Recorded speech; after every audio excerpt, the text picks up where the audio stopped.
Pyetja që ka shoqëruar të gjithë këtë muaj opinionin publik në Shqipëri është: a mund të kemi ne një mafia mirëfilli në këtë vend? Do të shpjegojmë në këtë emision se praktikisht mund të ekzistojë ndonjë grup i armatosur, por mafia jo. Pika e parë: një mafioz nuk i mban kur pronat e tij në emrin e vet. Në Shqipëri ndodh e kundërta. Po nuk ka një trafikant droge, po një njeri i cili është i futur në trafiqet jashtëligjshme dhe në krimin e organizuar, që pronat nuk i mban për gangsterlëk me emrin e tij.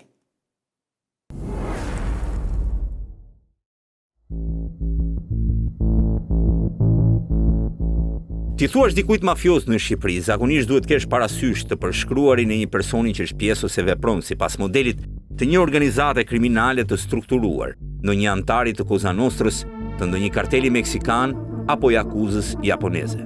Kuptohet, kur kush në median shqiptare nuk mund të ketë ndonjë kontakt me ta, por krijon një ide nga shkrimet e kolegëve apo dokumentat e mediave më të mëdha në botë.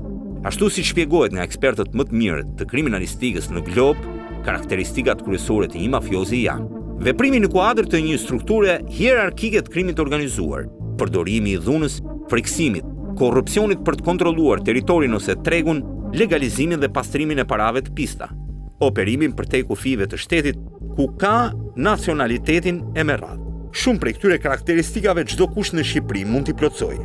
Njëri disa, njëri pak, njëri një karakteristik e njëri me kuadrin e plot të historisë. Po shqiptarët duan sillen si mafioz, por në fund identiteti i tyre nuk i lë. Pika e parë mbetet e emri në pronësinë e çdo njësie tregtare. Ky është një gabim i zakonshëm në botën e krimit në Shqipëri. Në asnjë vend të botës nuk është fare tipik për mafiozët e mirë organizuar. Mafiozët e vërtet në botë zakonisht i fshehin pronat përmes emrave të familjarëve apo bashkëpunëtorëve, kompanive fiktive, llogarive jashtë shtetit, investimeve të lishme si pasuri të paluajshme, kazino, restorante të tjerë. Këta të fundit e bëjnë edhe shqiptarët, por i vendosin emrin e tyre. Por çfarë tregon kjo tipikisht identitetin shqiptar?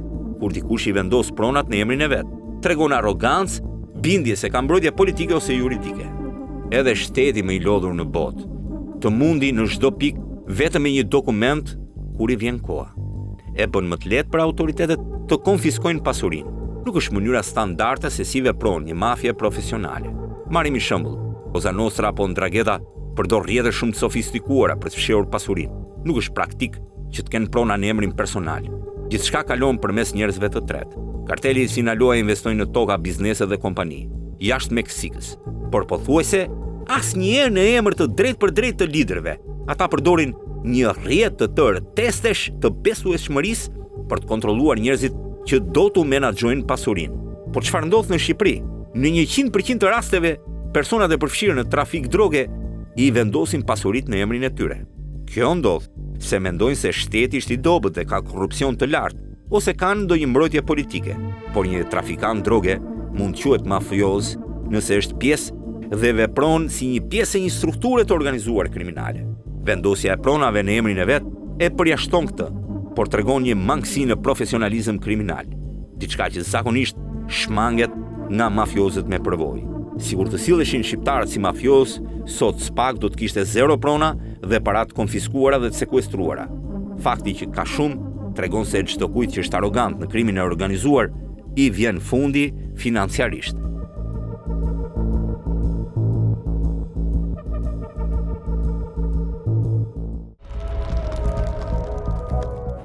Pika e dytë: aty ku të gjithë po thonë për një mafia nderi shqiptare, një mafia me besë. Në fakt, pa dalë skaj dhe enkroçat, mbase edhe ne, gazetarët, e besonim që kishin rregulla, besë dhe nderi midis tyre. Por e vërteta ishte ndryshe. Njerëz të cilët tradhtonin jo vetëm njëri tjetrin, por vrisnin në darkë dhe të nesërmen i shkonin në varrim, duke i shprehur ngushëllime dhe duke bërë sikur do t'i ndihmonin për të gjetur vrasësit. A mund të jetë kjo një kohë të nderi dhe bese?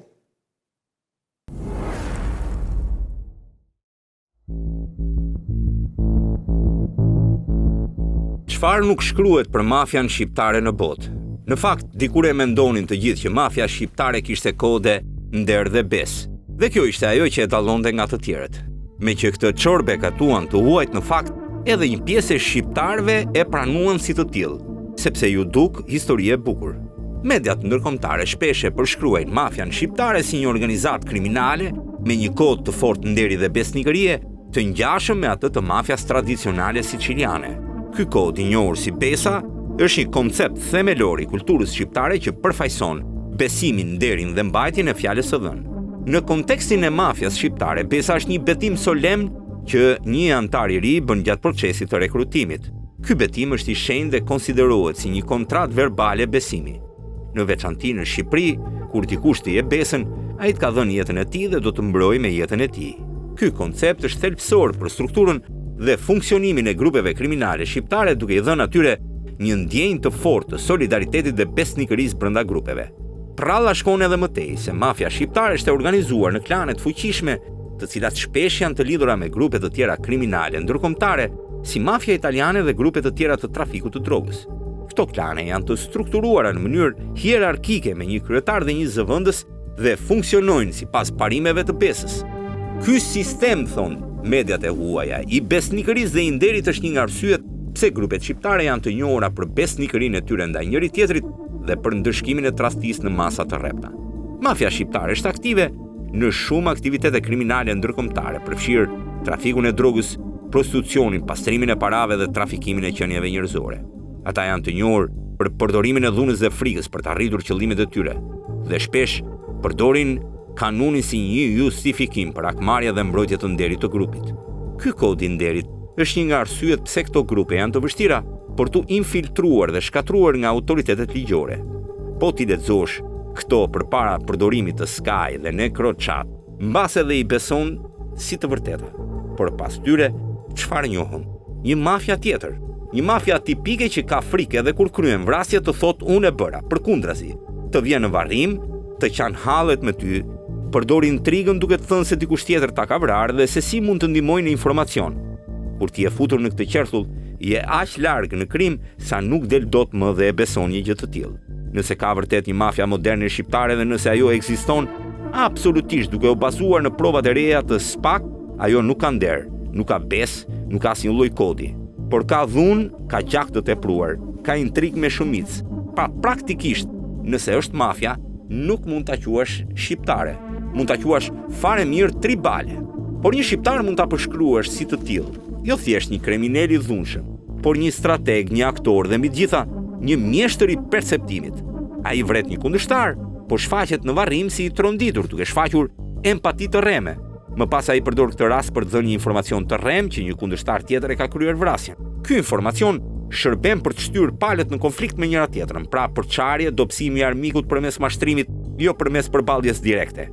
Kjo lloj sjellje e përkon me atë që shpesh cilësohet si mafia, pa kot nderi dhe në realitet është një zhveshje çdo ndjenje, nderi apo besnikëria të sinqert dhe një përdorim i tyre si një mas për kontroll dhe manipulim.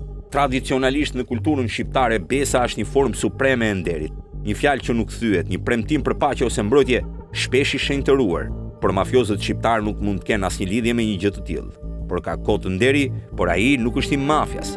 Nuk është i atyre pas familje në veri të vendit që në të vërtet janë në respekt kanunit. Kur vrasin, çojnë fjalë në familje se pse e vran. Jo përfundimisht, ky nuk është një njeri me nder, por një njeri që instrumentalizon konceptin e nderit për të mbijetuar dhe dominuar. Ai mund të quajë veten mafioz, por në realitet është një manipulues i pamëshirshëm, një tradhtar i çdo ideali tradicional të nderit.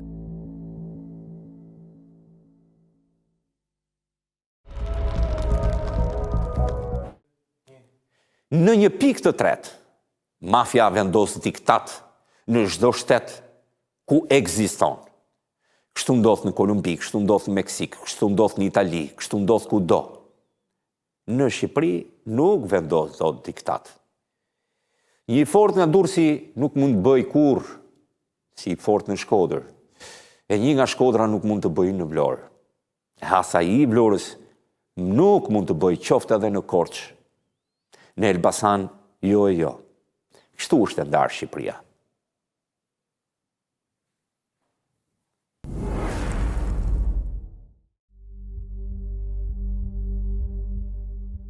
Po cila është pika më e fortë e mafjas? Absolutisht diktati dhe kontrolli i territoreve, që është një nga shtyllat themelore të fuqisë së saj dhe mënyrës si ajo operon në mënyrë të qëndrueshme, të frikshme dhe efektive. Këtu kemi të bëjmë me një sistem autoritar paralel me shtetin që përdor dhunën, frikën, besnikërinë dhe shërbimet për të sunduar hapësira të caktuara. Për mafian, territori nuk është thjesht një hapësirë fizike, është një bazë operacionale, burim fitimi dhe simbol kontrolli. Kontrolli rrugëve dhe lagjeve u jep atyre akses në trafikun e drogës, mbledhjen e taksave dhe vendosjen e rendit të tyre. Mafia bën ndalim hyrjeje për rivalet, pa nevojë për ligj, thjesht me frikë dhe ndëshkim. Popullsia vendase ndikohet me frikë, favore, lidhje gjaku, misie apo kryshëje. Ka dhunë selektive dhe demonstrative. Vrasjet nuk janë të rastishme, janë mesazhe. Koka në derë, automjetet të djegura, thjesht shtukje janë forma komunikimi për ata që sfidojnë pushtetin mafioz. Njerëzit nuk flasin, jo se nuk duan, por sepse e dinë çfarë ndodh nëse flasin. Kultura e heshtjes është një mjet i fuqishëm në ruajtjen e kontrollit. Kanë ekonominë nën diktat. Bizneset detyrohen të paguajnë sigurinë. Kontratat publike manipulohen. Në disa zona asnjë investim nuk bëhet pa lejen e mafias. Në zona ku shteti është i dobët, mafia ofron drejtësi, hakmarrje, pajtim gjaqesh, punësim në aktivitetet kriminale në bizneset e mbështetura prej saj, mbrojtje nga grabitjet apo konfliktet e tjera. Cosa Nostra për shembull kishte Sicilinë, kishte një kontroll total në Palermo për dekada. Asnjë biznes nuk hapej pa lejen e Totorinës. Populli dinte që për çdo hall nuk shkoje në polici, shkoje te mafiozi i zonës dhe ai ia përcillte shefit të madh. Po mafia shqiptare e supozuar, KK, në disa qytete grupet kriminale mund të kenë vendosur kontroll real të trafikut të drogës, pastrimit parave dhe vendimeve për drejtësinë lokale. Por këtë e bëjnë vetëm në territore të ngushta, në lagjet e tyre sepse asnjë qytet të gjithë nuk e kontrollojnë dot. Përkundrazi, janë të ndarë në disa pjesë dhe nuk bashkëpunojnë shumë. Zakonisht kanë dy anë të politikës, dikush bëhet me qeverinë dhe dikush me opozitën. Rrallë ndodh të dyja në të njëjtin krah, sepse në Shqipëri ideja është inati i kundërshtarit se sa bindjet që të ofrohen. Një pikë në të vërtetë kanë të përbashkët. Shteti u mbet legitimitetin në sytë e qytetarëve. Ekonomia vuan sepse askush nuk investon në zona të tilla përveç tyre. Popullsia jeton me frikë dhe brezat e rinj mësojnë që autoriteti i vërtet është kriminali dhe jo shteti. Në këtë lloj forme mund të thuash që shteti në shumë zona të vendit është i pafuqishëm. Dhe kjo ndikon thellësisht në rolin e shoqërisë shqiptare. Si e ruajnë të fortë diktatin? Rekrutimi të rinjve që duan fuqi dhe para. Në Shqipëri ka të rinj të gatshëm në çdo moment që t'i atashohen grupeve të tilla, sepse ata i adhurojnë të fortit me çfarë do lloj forme dhe pagese.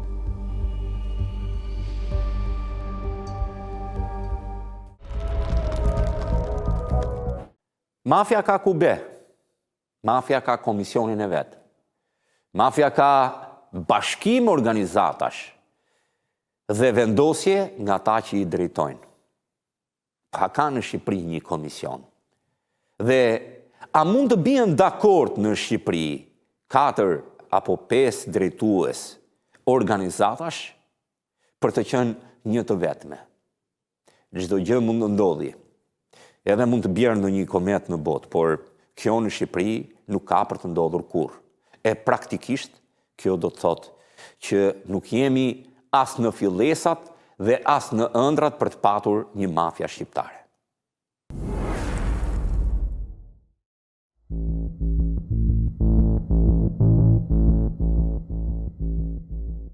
Por çfarë është një komision mafioz që Shqipëria nuk e ka dhe nuk ka për ta patur kurrë?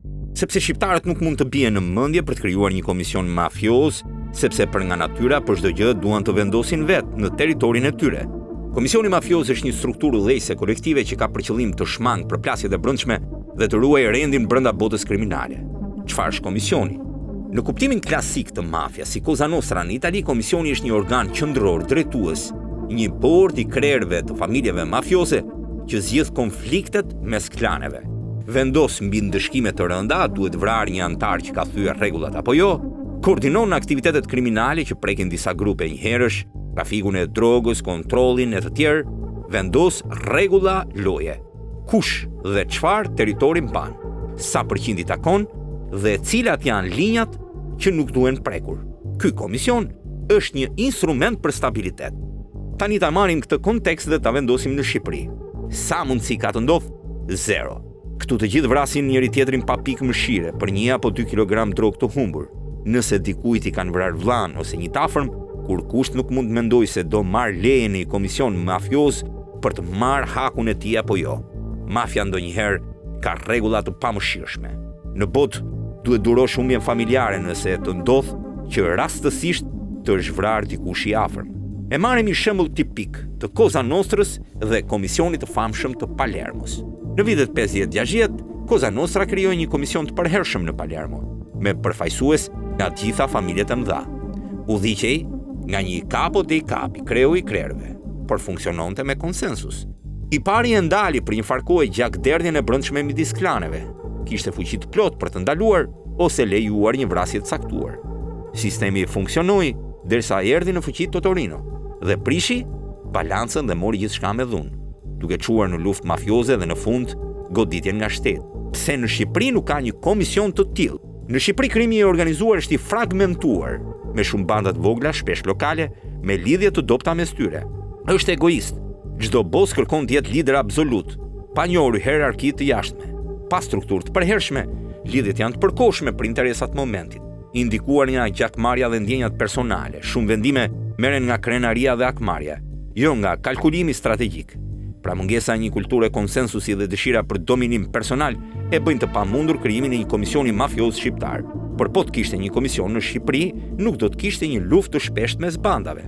Nuk do të kishte hakmarrje të paautorizuar që çojnë në destabilizim të gjithë territorit. Kishte pamundësi për të krijuar një linjë unike për trafikun ndërkombëtar, pa unitet dhe pa siguri dhe për vetë anëtarët e krimit. Në fund, mungesa e një strukture të tillë e bën mafian shqiptare më të dhunshme, më të paparashikueshme dhe më të dobët afatgjatë, sepse lufton me veten, po aq sa me shtetin.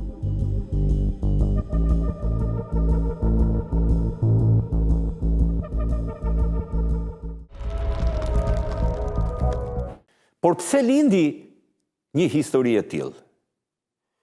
Nga fakti që del një president si Maduro nga Venezuela dhe me shqiptarin e parë që arrestohet aty, e drejton sikur mafia shqiptare po pushton Venezuelën dhe do të rrëzoj Maduron nga pushteti.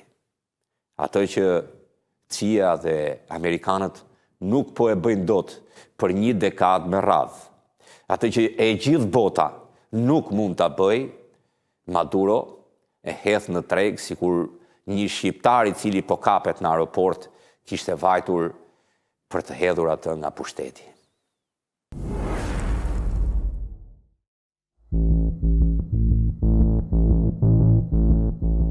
Në maj të vitit 2025, pas arrestimit të më shumë se 30 individëve, përfshirë 17 huaj të akuzuar për planifikimin e destabilizimit të Venezuelës, ministri i brendshëm aty, Diosdado Cabello, dhe presidenti Maduro shpallën se grupi kishte lidhje me mafian shqiptare në Ekuador. Sipas tyre, ky grupi përbër nga mercenar dhe antar të opozitës po planifikonte sulme me eksploziv ndaj ambasadave dhe institucioneve shtetërore. Kjo të roqi vëmendjen me njerë të mediave në botë, të cilat e kanë me shumë dëshirë ta bëjnë një stereotip mafian shqiptare pa ekzistuar. Por një mbështetje e menjëhershme mori edhe nga media shqiptare që e bëri një gjë të tillë si një real story. Në fakt bëhej fjalë për një trafikant të kapur në aeroport pa hyrë në Venezuelë. Këto akuza që nuk janë mbështetur me prova konkrete dhe janë konsideruar nga shumë analistë si një manovër për të justifikuar shtypjen e opozitës dhe për të krijuar një armik të jashtëm që të shpërqendrojë vëmendjen nga kriza e brendshme politike dhe ekonomike. Historia e ri përsëritur, ku gjenden armiq me shqiptar në çdo moment, është vërtet e jashtëzakonshme një gjë e tillë. Në shumë raste, regjimet autoritare përdorin narrativa të tilla për të krijuar një klim frike dhe për të justifikuar veprime represive ndaj opozitës dhe grupeve të tjera të pakënaqura. Kjo strategji ka për qëllim të konsolidojë pushtetin e Maduros, një regjimi diktatorial dhe të minimizojë kundërshtinë. Në këtë kontekst, deklaratat e presidentit Maduro mbi mafian shqiptare mund shihen si një pjesë e një strategjie më të gjerë për të shpërqendruar vëmendjen nga çështjet e brendshme dhe për të krijuar një armik të jashtëm që të justifikojë veprimet e tij. Deklaratat e presidentit Venezuelës mbi një supozim të një komploti të mafias shqiptare, jo vetëm janë të pabazuara dhe shërbejnë si një mjet për të justifikuar represionin politik dhe për të përqendruar vëmendjen nga çështjet e brendshme, por është dhe një praktikë e zakonshme në regjimet autoritare që përdorin narrativa të tilla për të konsoliduar pushtetin dhe për të minimizuar kundërshtinë. Aq shumë sa po përdoret ky term nga të gjithë më shumë që nuk kanë një informacion, po besojnë se vërtet ka një mafia të tillë e cila po sundon botën dhe po krijon probleme në mbar globin. Prall më të bukur nuk gjen dot askund.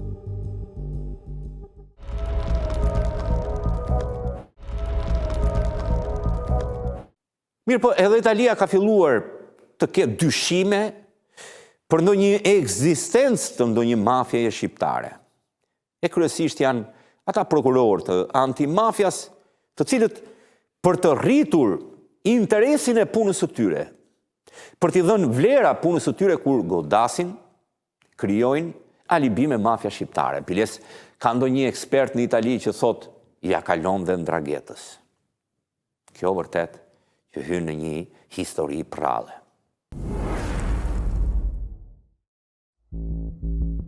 Në diskursin publik italian, sidomos në median e përditshme dhe emisionit investigative, shpesh është e pranishme një temë që kthehet si refren: ekzistenca e një të ashtu quajture mafia shqiptare.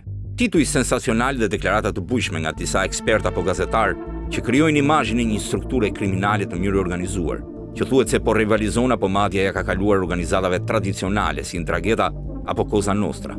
Por përtej këtyre deklaratave të bujshme mbetet një poshllëk i dukshëm mungesa e provave konkrete. Në listat e të kërkuarve më të rrezikshëm në Itali dhe Europë, shumë rrallë për të mos thënë pothuajse kurrë, figuron ndonjë shtetas shqiptar.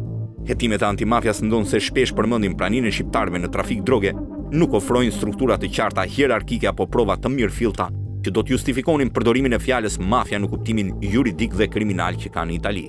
Shpesh shqiptarët janë të përfshirë në hallka të caktuara të trafikimit të drogës, kryesisht si bashkëpunëtor ose ndërmjetës në rrjete më të gjëra që drejtohen nga organizata me rrënjë thella si Ndrangheta apo grupe kriminale nga Amerika Latine. Të pretendosh në ndonjë moment se grupet shqiptare kanë kapërcyer fuqinë e Ndranghetës, një organizatë që kontrollon rrugët globale të kokainës dhe ka infiltruar politika dhe në ekonomi, është jo vetëm e pasakt, por është e papërgjithshme. Kjo tendencë e mediave për të hiperbolizuar rolin e shqiptarëve në krim shpesh pa baza faktike i shërben më shumë nevojës për tituj klikimesh se sa të vërtetës. Për më tepër, një retorikë e tillë nuk ndihmon në kuptimin real të natyrës së krimit të organizuar në Itali apo Europë, por kontribon në stigmatizimin e një komuniteti të tërë emigrantësh që punojnë ndershmërisht dhe përpiqen të integrohen. Lufta kundër krimit të organizuar kërkon saktësi, analiza të thella dhe prova konkrete, jo mitet prodhuara për audiencë.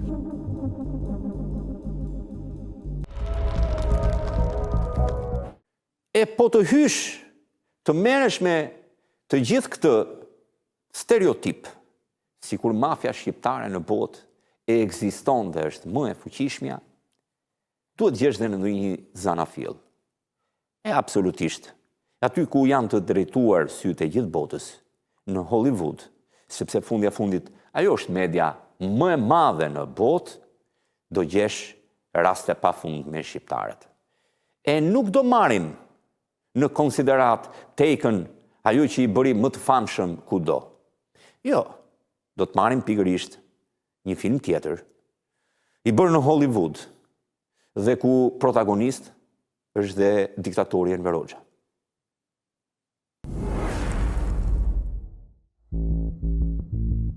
Inside Man, një film hollywoodian i vitit 2006, një thriller me regji të një ndër regjisorëve më të mirë të botës, Spike Lee. Përdor për herë të parë shqiptarët si grabitës të mundshëm të një banke. Denzel Washington, Jodie Foster dhe Clive Owen, një kast i jashtëzakonshëm aktorësh, marrin pjesë në filmin ku një nga skenat kyçe të filmit, gjatë një pekmarrje në bank, disa hajdut përdorin një regjistrim të një fjalimi të Enver Hoxhës për të shpërqendruar policinë. Ky regjistrim, i cili fillimisht mendohej të ishte në rusisht, më vonë identifikohet si fjalimi i diktatorit shqiptar, duke shtuar një element të papritur dhe të pazakontë në zhvillimet e filmit. Hetuesit mendojnë se pengmarrësit janë shqiptar, por në fakt, një prostitute supozuar me origjinë shqiptare bën një akord me policinë për të hequr të gjitha gjobat dhe shkeljet e saj ligjore për të ndihmuar dhe për të përkthyer në shqip. Pengmarrësit nuk ishin shqiptar. Në film, në qytetin e New Yorkut, një grup grabitësish të maskuar dhe të veshur me rroba punëtorësh sulmojnë një bank në Manhattan dhe marrin peng klientët dhe punojësit. Ata i ndajnë pengjet në grupe të ndryshme, i veshin njësoj me grabitësit dhe i lëvizin në përdhoma të ndryshme për të krijuar një konfuzion dhe për të fshehur identitetin e tyre. Ndërkohë, grabitësit fillojnë të prishin dysheme në një prej dhomave të magazinimit në bank. Policia rrethon bankën dhe dy hetuesit marrin përsipër negociatat. Grabitësit kërkojnë ushqim dhe policia dërgon pica me pajisje përgjimi të fshehura në kuti. Përgjuesit që e din, regjistrojnë një fjalim në gjuhë huaj që në fillim mendonin të ishte rusisht, por më vonë u identifikua si një ndër fjalimet propagandistike të diktatorit shqiptar Enver Hoxha, provë që tregon se grabitësit e kishin parashikuar përpjekjen për përgjim. Themeluesi i bankës punson një influencere me ndikim për të mbrojtur përmbajtjen e kasaforte private brenda bankës. Grabitësi gjen dokumente që lidhin pronarin e bankës me bashkëpunimin nazist gjatë luftës së dytë botërore, përmes së cilës ai kishte themeluar bankën. Ndërsa tensioni rritet, një ekzekutim pengu inskenohet duke nxitur policinë të ndërhyjë me forcë, por pa sukses, sepse gjithçka ishte një mashtrim. Grabitësit dalin nga banka të përzier me pengjet, të gjithë të veshur në njësoj dhe përdorin armë plastike false për të shmangur në një akuzë për dhunë reale. Pasi policia kontrollon bankën, nuk gjen asgjë të vjedhur dhe asnjë nga të dyshuarit nuk mund të identifikohet. Por hetuesi nuk e gjdor.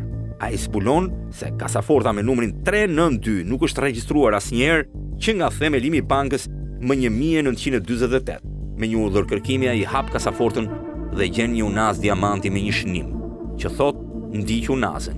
Në fund, zbulohet se grabitësi nuk ishte ikur fare nga banka. Ai ishte fshehur për një javë pas një muri të rrem brenda bankës. Deli pa dalluar dhe bashkohet me bashkëpunëtorët e tij në një makinë.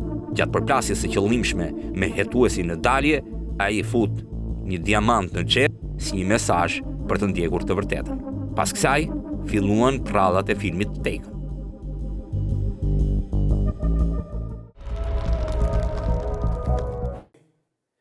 E pas Hollywoodit, vazhduan të gjitha mediat në botë. Të gjithë kur kapin ndo kënd, mund të shpikin një histori me mafia shqiptare sa të duash. Pa janë të vërteta.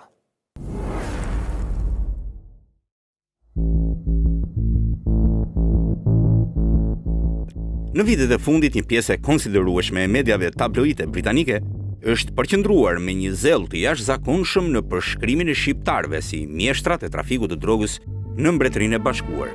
Titujt janë të bujshëm, të mbushur me fjalë si mafia shqiptare, karteli shqiptar apo bosët shqiptar të kokainës. Një gjuhë që në shumë raste kalon kufirin e informimit dhe hyn në sferën e propagandës moderne. Ajo që bie në sy në këto raportime nuk është vetëm përsëritja e të njëjtave klishe, por për masat me të cilat mediat i ngrejnë këta individ në qendër të krimit britanik, duke i paraqitur si maja e piramidës në tregun e drogës në vend. Kjo ndërkohë që është mirë dokumentuar që Britania ka një sistem të gjerë, kompleks dhe të sofistikuar të krimit organizuar me përfshirje të shumë etnive, përfshirë vendas ku nuk mungon as bashkëpunimi i heshtur apo i hapur i aktorëve nga brenda sistemit.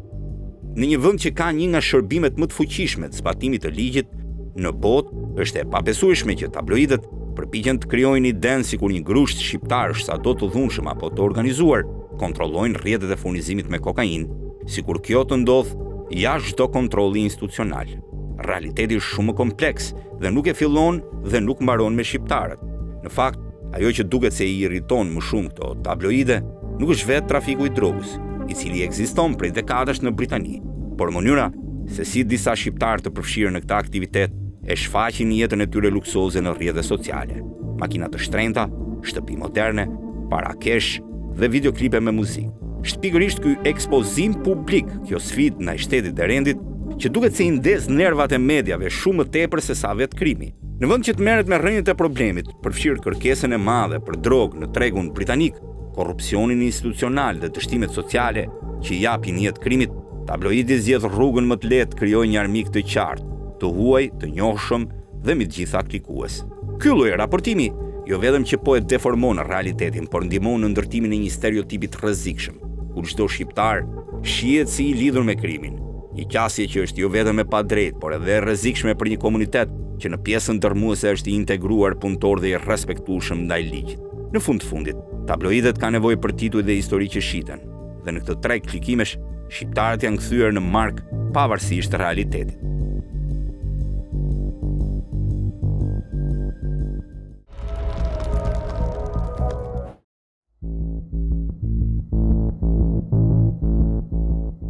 E vërteta është se Shqipëria është një vend i vogël, me mungesë kapacitetesh të organizuara për të ndërtuar një kundër narrativ në arenën ndërkombëtare. Për pasojë, ajo që ndodh është ndërtimi i stereotipit fort, ku shqiptarët përshkruhen në mënyrë të përgjithshme si pjesë e një mafie ekzistenciale. Ky etiketim i parsyeshëm ushqehet më shumë nga përfytyrime se sa nga prova. Mediat e përhapin këtë narrativ pa filtrim kritik dhe pa ndarjen e qartë mes realitetit të krimit dhe mitit të mafjas. Po, në të vërtet ekziston krimi organizuar shqiptar me pjesëmarrje, sidomos në trafikun e drogës. Por këto janë më tepër rrjete të fragmentuara, shpesh pa hierarki të qëndrueshme, që funksionojnë në bazë të lidhjeve personale dhe rastësore dhe jo në bazë të një organizate klasike mafioze, si ato që njihen në historinë italiane. Një tjetër dallim thelbësor është se ndryshe nga mafjat tradicionale, shumë nga këto grupe nuk kanë arritur të transformojnë resurset e tyre kriminale në kapital të lishëm ekonomik apo në ndikim real institucional. Kjo tregon një mungesë zhvillimi strategjik dhe strukturor, që i bën ata më shumë grupe kriminale operacionale se sa organizata mafioze me ndikim të gjatë. Për të luftuar krimin nuk duhen mite të kota, sepse ato e shkatrojnë dhe përkeqësojnë situatën.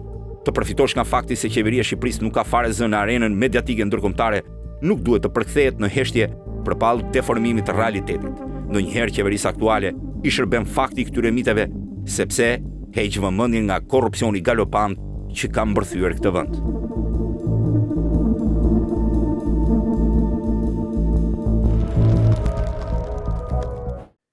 Vetëm në mediat gjermane zorë se gjen ndonjëherë ndonjë tokfjalësh mafia shqiptare. Ata janë jashtëzakonisht shumë të kujdesshëm, e mbase është një ndër mediat më serioze në të gjithë Bashkimin Evropian. Flitet për shqiptar, flitet për trafik droge. Absolutisht që ka rol kriminal në jetën dhe shoqërinë gjermane. Shumë të rinj shqiptar, por asnjëherë nuk evidentohen dhe etiketohen si mafia shqiptare.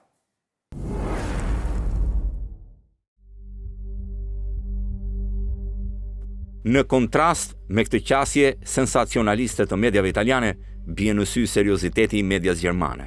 Edhe pse autoritetet gjermane janë të vetëdijshme për përfshirjen e disa shtetësve shqiptar në aktivitete kriminale përfshirë trafik droge, raportimi i tyre është i matur dhe i bazuar në fakt. Aty nuk ka tituj alarmues apo etiketime të përgjithshme si mafia shqiptare, por analizat ftohta, të strukturuara dhe pa fryrje të nevojshme. Mediat gjermane dallojnë qartë individët nga komuniteti dhe krimin nga identiteti kombëtar, një standard profesional që për fat keq mungon shpesh në diskursin publik italian. Në fund ditës, lufta kundër krimit të organizuar kërkon saktësi, analiza thella dhe prova konkrete, jo mitet prodhuara për audiencë. Etiketimet e përgjithshme nuk ndihmojnë as në kuptimin e realitetit dhe as në zgjidhjen e problemeve. Përkundrazi, dëmtojnë integrimin dhe përfojtsojnë paragjykime.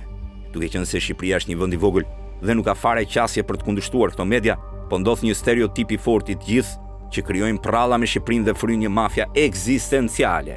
Në fakt, por ka një krim të organizuar të zhvilluar me shumë pjesëmarrës, por nuk ka mafia tipike dhe njerëzit nuk janë aq të zhvilluar që t'i kthejnë resurset e tyre kriminale në të lishme.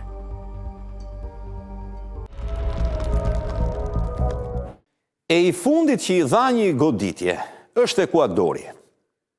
Pas kërkesës për arrestim në Dubai të një prej personazheve kryesor të rrjetit të trafikut ndërkombëtar të drogës atje, i cili komsinë ka shqiptare, por nuk ka të bëj fare me asnjë lidhje tjetër me ndonjë organizatë të fuqishme shqiptare, Ekuadori e bën si bosi i një mafia të tillë që mund të ekzistojë shqiptare në Ekuador. Por e vërteta është krejt ndryshe. Të gjitha lëvizjet e tij, të gjitha organizatat që vërtet janë ndër më të fuqishmet në botë, përveç ti nuk ka asnjë shqiptar tjetër në lojë. Ka kolumbian, ka meksikan, janë vendasit ekuadorian me shumë fuqi në vendin e tyre. Por është vetëm ai si shqiptar.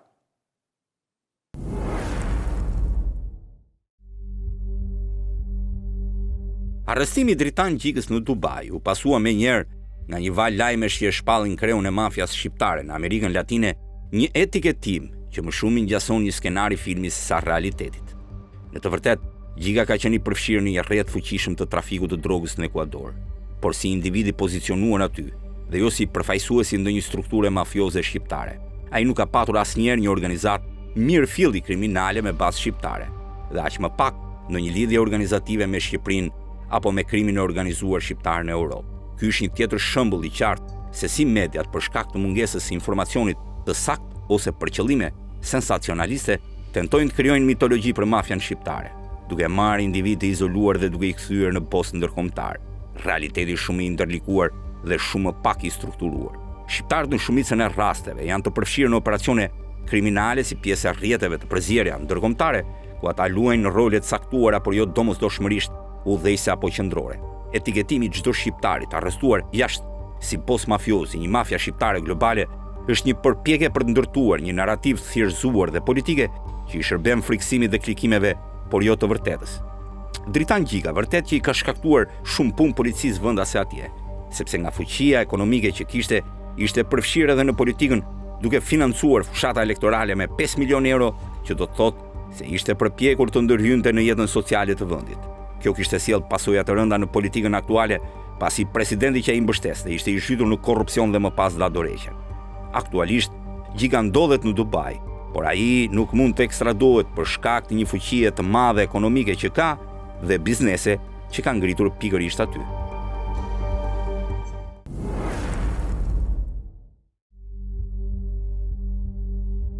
Në të gjithë këtë narrativ që po ndërtohet për mafian shqiptare, nuk mund të anashkalohet edhe një dimension tjetër, ai politik dhe propagandistik. Shumë shtete nga Britania deri në Amerikën Latine e përdorin etikën e mafias shqiptare si një mënyrë për spostuar vëmendjen publike nga dështimet e tyre. Kur nuk funksionon dot sistemi i drejtësisë, kur droga shpërndahet lirshëm në rrugë, apo kur policia është përfshirë në afera të mëdha korruptive, është shumë e lehtë t'i tregosh publikut një fajtor të jashtëm, një rrezik që vjen nga jashtë. Dhe kështu mafia shqiptare është kthyer në një fantazëm të re ndërkombëtare, një lloj përbindçi të cilin përmend kushdo që ka nevojë për të justifikuar mungesën e rezultateve konkrete në luftën kundër krimit. Madje edhe shtete që kanë histori të thella dhe të dhimbshme me mafie shumë të fuqishme vendase, nuk ngurojnë të thonë na mbyti mafia shqiptare. Një lloj absurdi që flet më shumë për paaftësinë e tyre se sa për fuqinë reale të ndonjë strukture shqiptare. Ky është thelbi i problemit, jo ekzistenca e krimit, i cili natyrisht ekziston dhe duhet ndërshkuar për përdorimi i tij për qëllime politike, mediatike apo për të ushqyer ndjenja ksenofobie ndaj një komuniteti të tërë. Dhe sa kohë që kjo lojë vazhdon, e vërteta mbetet e heshtur, ndërsa imazhi i një vendi të vogël si Shqipëria deformohet gjithmonë më shumë në arenën ndërkombëtare.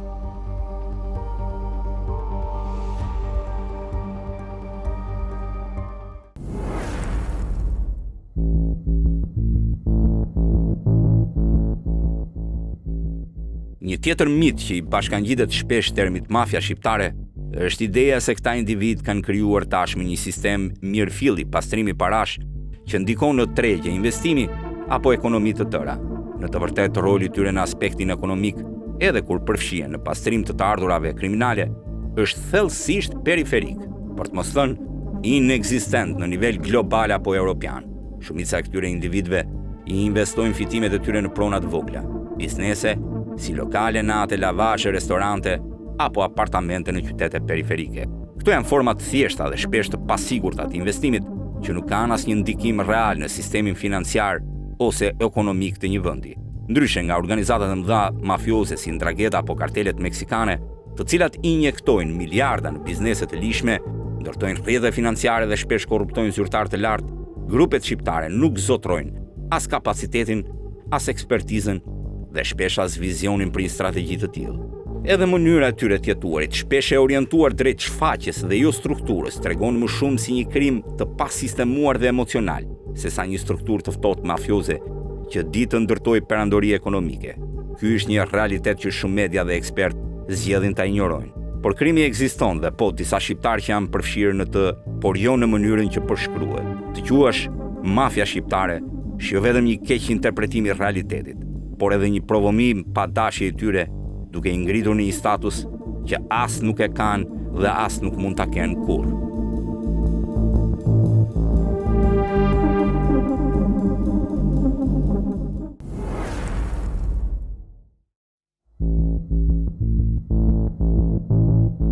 Në realitetin e krimit shqiptar dhe atë të diasporës së përfshirë në aktivitet kriminal, nuk ekziston një strukturë mafioze në kuptimin klasik të fjalës. Shqiptarët të përfshirë në krim operojnë më së shumti në mënyrën e decentralizuar, me grupe të vogla që funksionojnë me lidhje familjare. Nuk ka strukturë vertikale me kupol drejtuese, kode nderi, rrjetet qëndrueshme që kontrollojnë institucione dhe territor. Çdo krahasim me mafjat klasike të Italisë apo kartelet e drogës në Kolumbi është thjesht një hiperbol. Por kjo nuk anashkalon faktin se në Shqipëri ka një rrënjosje të një kulture kriminale që nuk e fsheh më veten. Persona me të shkuar kriminale bëhen biznesmen të suksesshëm. Shfaqen në rrjete sociale me jetë luksoze, ndërtojnë kulla në qendër të Tiranës, sponsorizojnë aktivitete publike, financojnë politikën dhe madje gëzojnë imunitet të heshtur në zonat ku veprojnë. Ky nuk është më krim i fshehur, por një formë e re kashilliku ndaj ligjit, ndaj qeverisë, ndaj shoqërisë. Krimi nuk ka më nevojë të fshihet, sepse e di që dëshkimi është pothuaj inekzistent. Një ndër pasojat më të rënda të kësaj gjendjeje është prishja e besimit mes institucioneve që duhet garantojnë rendin dhe drejtësinë. Në Shqipëri, sipas raportimeve të shumta, ka një hendek të thellë mes policisë së shtetit dhe spakut.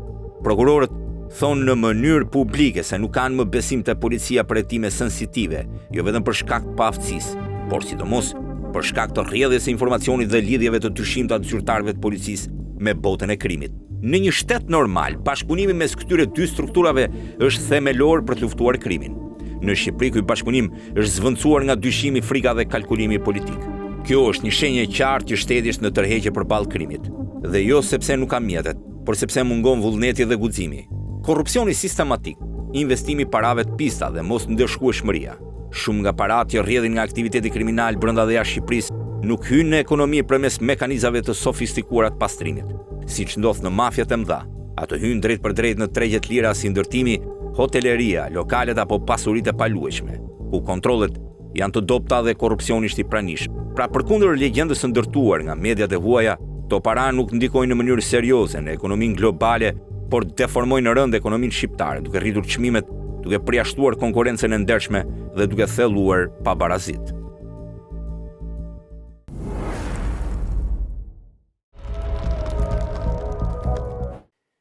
Shqiptarët e kanë një dobësi. Kur nuk din një gjë, japin mësim. E kur e kanë dëgjuar një gjë, e tregojnë sikur e kanë bërë ata vetë. E kjo mbase gjen terren tek të gjithë, se nëse shqiptarët duan të jenë mafios, ata i bëjnë si një mafia të madhe. Nuk është vetëm policia dhe prokuroria shqiptare ajo që çalon në goditjen e grupeve kriminale. Ka polici të tilla edhe në Bashkimin Evropian. E kur duan që t'ia vënë fajin dikujt, gjithmonë ka alibin e dur. Janë shqiptarët, sepse ata kanë më shumë dëshirë të kenë emër se sa të veprojnë. Natën e mirë dhe paqifat.